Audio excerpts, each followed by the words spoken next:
সবাইকে আমন্ত্রণ এনবিএস আন্তর্জাতিক সংবাদে। শুরুতেই NBS24.org শিরোনাম। এবার ভারতকে নিষেধাজ্ঞার হুমকি আমেরিকার, রাশিয়ার কাছ থেকে S-400 না কিনতে ডোনাল্ড ট্রাম্পের নির্দেশ। বড় চাপে পড়তে যাচ্ছে বর্তমান মার্কিন প্রেসিডেন্ট, ট্রাম্পের বিরুদ্ধে তদন্ত করতে FBI প্রধানকে চিঠি। সিরিয়ায় ইরানের সেনা অবস্থানে ইসরায়েলি হামলার দাবি অসত্য, বলছে IRGC। ভারতে স্বামীকে খুন করে সোশ্যাল মিডিয়ায় ছবি পোস্ট, অতঃপর যা ঘটল। নিষেধাজ্ঞা সত্ত্বেও ড্রোন খাতে পরাশক্তিতে পরিণত হয়েছে ইরান, বলছে দেশটির সেনাবাহিনী। 3.5 বছর পর কাতারকে সীমান্ত খুলে দিল সৌদি আরব। এবং সবশেষে জানাবো, বর্তমান সরকারের অধীনে TPP-তে যোগ দিতে পারবে না চীন, বলছে জাপান। এ নিয়ে থাকছে বিস্তারিত প্রতিবেদন। দর্শক, এতক্ষণ শুনছিলেন শিরোনাম, এবার বিস্তারিত। এবার ভারতকে নিষেধাজ্ঞার হুমকি আমেরিকার। 2018 সালের অক্টোবর মাসে ভারত ও রাশিয়ার মধ্যে একটি চুক্তি স্বাক্ষরিত হয়। সেই চুক্তির মাধ্যমে ভারত $5 বিলিয়ন বিনিময়ে রাশিয়ার কাছ থেকে উন্নত মানের 5টি এয়ার ডিফেন্স সিস্টেম S-400 কিনতে রাজি হয়। রাশিয়ার সঙ্গে এই অস্ত্র চুক্তি প্রথম থেকেই ভালোভাবে নেয়নি আমেরিকা। মার্কিন প্রেসিডেন্ট ডোনাল্ড ট্রাম্প ভারতকে এই মর্মে হুঁশিয়ারি দেন যে ভারত যদি রাশিয়ার কাছ থেকে এই অস্ত্র কেনে তাহলে নয়াদিল্লিকে বিভিন্ন রকমের নিষেধাজ্ঞার মুখে পড়তে হতে পারে। আর এবার সেই পদক্ষেপেই এক ধাপ এগিয়ে এই বিষয়ে একটি রিপোর্ট প্রকাশ করল মার্কিন কংগ্রেসের কংগ্রেশনাল রিসার্চ সার্ভিস। রিপোর্টে ভারতকে হুঁশিয়ারি দিয়ে বলা হয়েছে যে ভারত যদি রাশিয়ার কাছ থেকে এয়ার ডিফেন্স সিস্টেম কেনে তাহলে আগামী দিনে বেশ কিছু নিষেধাজ্ঞার মুখে পড়তে হতে পারে নয়াদিল্লিকে। তবে মার্কিন এই হুঁশিয়ারি উপেক্ষা করেই 2019 সালে এই চুক্তি অনুযায়ী প্রথম কিস্তিতে প্রায় $800 বিলিয়ন পারিশ্রমিক দেয় ভারত। উল্লেখ্য, গত নভেম্বর মাসেই রাশিয়ার কাছ থেকে এক বিবৃতিতে জানানো হয় যে আমেরিকার এই নিষেধাজ্ঞার হুঁশিয়ারি উপেক্ষা করেই ভারতের সঙ্গে সমস্ত রকমের প্রতিরক্ষা চুক্তি একে একে কার্যকর হয়ে চলছে। তবে ভারত প্রথম দেশ নয় যার বিরুদ্ধে এই S-400 কেনার জন্য নিষেধাজ্ঞার হুঁশিয়ারি দিয়েছে আমেরিকা। ভারতের আগে রাশিয়ার কাছ থেকে এই অস্ত্র কেনে তুরস্ক, যার ফলে ইতিমধ্যে আমেরিকার নিষেধাজ্ঞার মুখে পড়তে হয়েছে ন্যাটো সদস্য সেই দেশকে। এদিকে আমেরিকার এই রিপোর্টটিকে খুব বেশি আমল দিতে নারাজ বিশেষজ্ঞ মহল। তাদের দাবি, এই রিপোর্ট সত্ত্বেও রাশিয়ার সামরিক চুক্তি বাতিল করবে না ভারত। মস্কোর সঙ্গে পরীক্ষিত বন্ধুত্ব বজায় রেখেই আমেরিকার সঙ্গে সম্পর্ক মজবুত করেছে নয়াদিল্লি। বাইডেন প্রশাসনকেও সেই কথাই মাথায় রাখতে হবে। তাছাড়া কৌশলগত কারণে এশিয়া মহাদেশে চীনকে রুখতে ভারতের উপরই ভরসা রাখতে হবে ওয়াশিংটনকে। এ খবর জানিয়েছে ইকোনমিক টাইমস। ট্রাম্পের বিরুদ্ধে তদন্ত করতে FBI প্রধানকে চিঠি। বিশ্বের সবচেয়ে প্রভাবশালী মানুষ হিসেবে আর মাত্র কয়েকদিন সময় রয়েছে ডোনাল্ড ট্রাম্পের হাতে। আইন অনুসারে প্রেসিডেন্ট ক্ষমতায় রয়েছেন এখনও ডোনাল্ড ট্রাম্প। যদিও ইলেক্টেড প্রেসিডেন্ট হিসেবে আর কিছুদিনের মধ্যেই শপথ নেবেন ডেমোক্রেটিক দলের নেতা জো বাইডেন, কিন্তু শেষ প্রহরেও ক্ষমতায় থাকতে শেষ চেষ্টা চালাচ্ছেন ট্রাম্প। এদিকে জর্জিয়ার নির্বাচন পরিচালনার দায়িত্বরত কর্মকর্তার সঙ্গে ফোনালাপের প্রসঙ্গে ডোনাল্ড ট্রাম্পের বিরুদ্ধে একটি ফৌজদারি তদন্ত করতে কেন্দ্রীয় তদন্ত সংস্থা FBI-এর প্রতি আহ্বান জানিয়েছে প্রতিনিধিত্ব পরিষদের 2 জন সদস্য। সোমবার ক্যালিফোর্নিয়া থেকে নির্বাচিত কংগ্রেস সদস্য টেড লিউ ও নিউ ইয়র্কের ক্যাথলিন রিস এক চিঠিতে FBI-এর প্রধান ক্রিস্টোফার রাইকে বলেন, একজন কংগ্রেস সদস্য ও সাবেক কৌশলী হিসেবে আমরা মনে করি নির্বাচন কেন্দ্রিক অপরাধের ষড়যন্ত্রের সঙ্গে জড়িত রয়েছেন। এক্ষেত্রে প্রেসিডেন্টের বিরুদ্ধে একটি ফৌজদারি তদন্ত করতে আমরা আহ্বান জানাচ্ছি। তবে মার্কিন ইতিহাসে এমন কোনো বিচারের দৃষ্টান্ত নেই বলে জানা গেছে। ফেডারেল আদালত থেকে প্রেসিডেন্ট নিজেকে ক্ষমা করিয়ে নেয়ার ব্যবস্থা করতে পারেন। যদিও কোনো অঙ্গরাজ্য আইনে তার অপরাধের দায় থেকে মুক্তি নেয়ার সুযোগ প্রেসিডেন্টের নেই। কেন্দ্রীয় জর্জিয়ার নির্বাচনী আইনে পরিষ্কার করে বলা আছে, জ্ঞাত ভোট জালিয়াতি, কারচুপিতে ইন্ধন দেয়া বা উৎসাহিত করা দণ্ডযোগ্য অপরাধ। নিউ ইয়র্কের সাবেক অ্যাটর্নি জেনারেল প্রিট ভারারা এমনটি জানিয়েছেন। ট্রাম্প 2রা জানুয়ারি জর্জিয়া অঙ্গরাজ্যের সেক্রেটারি অব স্টেট ব্র্যাড রাফেনসপার্জারকে ফোন করেন। তার দীর্ঘ ফোন আলাপের অডিও দ্য ওয়াশিংটন পোস্ট গত রবিবার প্রথম প্রকাশ করলে যুক্তরাষ্ট্র জুড়ে তোলপাড় শুরু হয়। সিরিয়ায় ইরানের সেনা অবস্থানে ইসরায়েলি হামলার দাবি অসত্য। ইহুদিবাদী ইসরায়েল সিরিয়ায় ইরানি সেনা অবস্থানে হামলা চালানোর যে দাবি করেছে তা সরাসরি নাকচ করে দিয়েছে তেহরান। ইরানের ইসলামী বিপ্লবী গার্ড বাহিনী বা IRGCর উপপ্রধান ব্রিগেডিয়ার জেনারেল মোহাম্মদ হেজাজি বলেছেন, ইহুদিবাদীরা ভালো করে জানে তারা যদি ইরানের কোনো নাগরিক বা সেনাকে শহীদ করে তাহলে নিশ্চিতভাবে তেহরান তার জবাব দেবে। তিনি লেবাননের আল মায়াদিন নিউজ চ্যানেলকে দেয়া এক সাক্ষাৎকারে আরও বলেন, সিরিয়ায় ইরান শুধুমাত্র সামরিক পরামর্শদাতার কাজ করছে এবং সেখানে যুদ্ধ করার কোনো পরিকল্পনা তেহরানের নেই। জেনারেল হেজাজি বলেন, আমাদের সামরিক উপদেষ্টারা সিরিয়ার বিভিন্ন সেনাঘাঁটিতে অবস্থান করছেন এবং তাদেরকে নানা পরামর্শ দিচ্ছেন। সাম্প্রতিক সময়ে ইহুদিবাদী ইসরায়েল সিরিয়ায় ইরানের সেনা অবস্থানে হামলা চালিয়ে বহু ইরানি সৈন্যকে হতাহত করার দাবি করেছে। তবে সিরিয়ায় ইরানের আলাদা কোনো সামরিক ঘাঁটি নেই উল্লেখ করে জেনারেল হেজাজি বলেন, কাজেই ইহুদিবাদীরা ইরানের কোনো ঘাঁটি বা ব্যারাকে হামলা চালানোর যে দাবি করে তার কোনো সত্যতা নেই, কারণ তেমন কোনো কিছুর অস্তিত্বই সিরিয়ায় নেই। 2011 সালে সিরিয়ায় উগ্র সন্ত্রাসীরা হানা দিলে সে দেশের সরকারের অনুরোধে ইরান দেশটিতে সামরিক উপদেষ্টা পাঠায়। শহীদ লেফটেন্যান্ট জেনারেল কাসেম সুলাইমানির নেতৃত্বে ইরানি সামরিক উপদেষ্টাদের সহযোগিতায় সিরিয়ার সেনাবাহিনী 2017 সালের শেষ নাগাদ দেশটি থেকে উগ্র সন্ত্রাসী গোষ্ঠী দায়েশকে উৎখাত করতে সক্ষম হয়। ভারতে স্বামীকে খুন করে সোশ্যাল মিডিয়ায় ছবি post.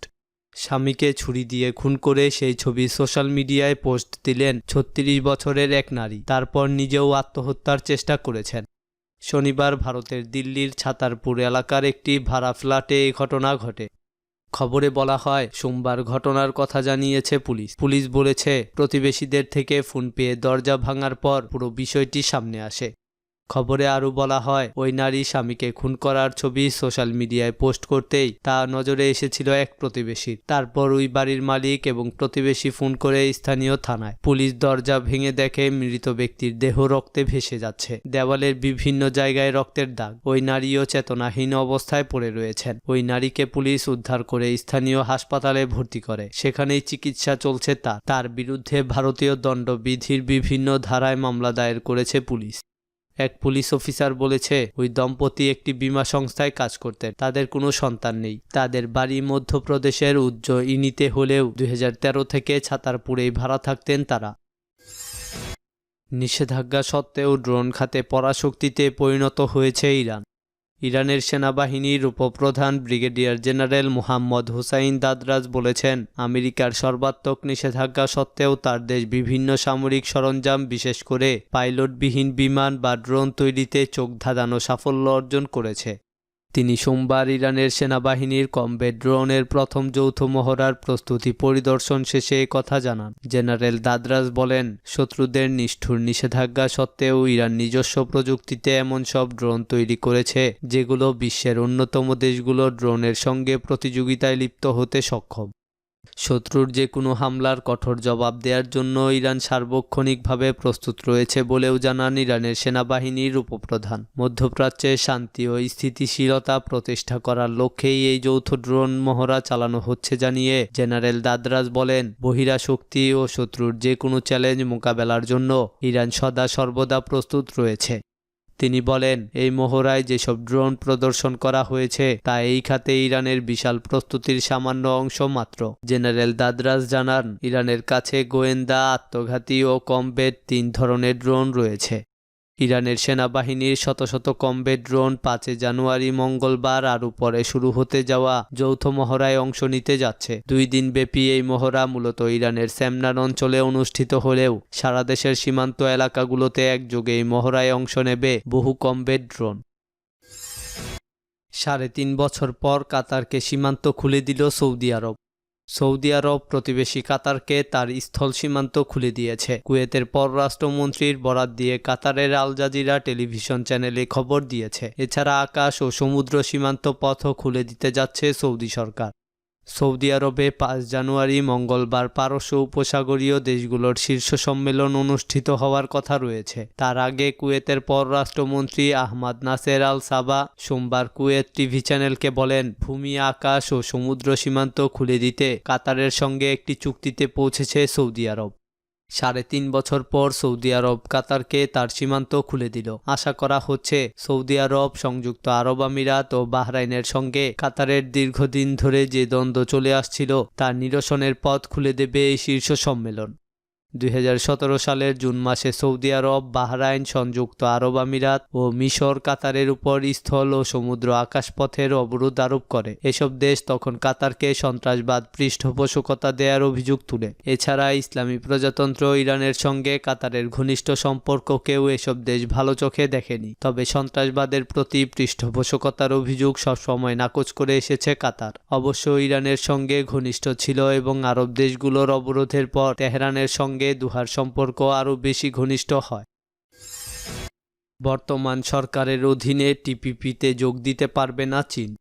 Trans Pacific partnership TPP মুক্ত বাণিজ্য চুক্তিতে বর্তমান সরকারের অধীনে যোগ দিতে পারবে না চীন। জাপানের প্রধানমন্ত্রী সুগা ইয়োশিহিদে রবিবার একটি রেডিও প্রোগ্রামে একথা বলেছেন। শি জিনপিং সম্প্রতি এই চুক্তিতে যোগ দেওয়ার বিষয়ে ইতিবাচক ইঙ্গিত দিয়েছিলেন। নিকেকেই এশিয়া রিভিউ এক প্রতিবেদনে কথা জানানো হয়, চীন ট্রান্স প্যাসিফিক পার্টনারশিপ বাণিজ্য চুক্তিতে যোগদানের জন্য ইচ্ছুক। এনএইচকে ওয়ার্ল্ডের একটি রেডিও প্রোগ্রামে জাপানের প্রধানমন্ত্রী বলেন, তিনি বিশ্বাস করেন যে দেশগুলোতে ব্যবসা পরিচালনা রাষ্ট্র করে তাদের টিপিপিতে যোগ দেওয়া কঠিন, কারণ এর বিধিবিধানগুলো অনুসরণের জন্য যে পদ্ধতি নির্ধারণ করা হয়েছে সেগুলো রাষ্ট্র পরিচালিত ব্যবসা কাঠামোর জন্য উপযোগী নয়। তিনি শি জিনপিংয়ের সাম্প্রতিক মন্তব্যের জবাবে এই কথা জানিয়েছেন। আমেরিকা যখন রাষ্ট্রপতি পরিবর্তনের দিকে মন দিয়েছে, এমন সময়ে এই চুক্তিতে যোগ দেওয়ার মাধ্যমে এশিয়াতে চীনের উপস্থিতি আরও জোরদার করা সম্ভব হবে। চীন ট্রান্স প্যাসিফিক অংশীদারিত্বের জন্য বিস্তৃত এবং প্রগতিশীল এই চুক্তিতে যোগদানের পক্ষে কাজ করতে ইচ্ছুক বলেও জানিয়েছিলেন চীনা রাষ্ট্রপতি। এদিকে জাপানের 40% প্রযুক্তি প্রতিষ্ঠান চীন থেকে তাদের ব্যবসা গুটিয়ে নিচ্ছে কিংবা নেয়ার প্রক্রিয়া শুরু করেছে অথবা নেয়ার কথা ভাবছে। সাম্প্রতিক টোকিও ভিত্তিক বার্তা সংস্থা কিউডু নিউজের এক জরিপে তথ্য পাওয়া গেছে। কিউডু কর্তৃপক্ষ জরিপের জন্য জাপানের প্রায় 150টি প্রাধান্য ব্যবসা প্রতিষ্ঠানের সঙ্গে যোগ করেছে। এর মধ্যে 96টি প্রতিষ্ঠান সাড়া দিয়েছে। জরিপের ফলাফলে দেখা গেছে অংশগ্রহণকারীদের মধ্যে 42টি প্রতিষ্ঠান তাদের সরবরাহ ব্যবস্থা চীন থেকে দক্ষিণ বা দক্ষিণ পূর্ব এশিয়ায় সরিয়ে নিতে চায়। অবশ্য জাপান সরকার প্রতিষ্ঠানগুলোকে নিজেদের দেশেই উৎপাদন কেন্দ্র ফিরিয়ে আনার অনুরোধ জানিয়েছে। তবে মাত্র 8টি প্রতিষ্ঠান সরকারের এই আহ্বানের বিষয়ে ইতিবাচক চিন্তা করছে।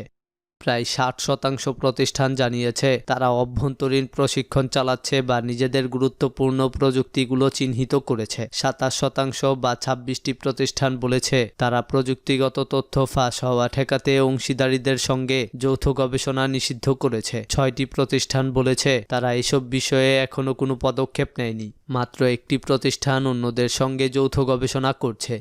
জরিপের উল্লেখযোগ্য আরেকটি বিষয় হচ্ছে অংশগ্রহণকারীদের মধ্যে 59% অর্থাৎ 57টি প্রতিষ্ঠানই তাদের পণ্য উৎপাদনে কোনো ধরনের জোরপূর্বক শ্রম ব্যবহার করছে না। এটা নিশ্চিত করতে বিশেষ ব্যবস্থাও নিয়েছে তারা। দর্শক, এই ছিল এখনকার মতো। আমাদের পরবর্তী সংবাদ দেখার আমন্ত্রণ জানিয়ে বিদায় নিচ্ছি আমি শফিউল আলম আরাফ।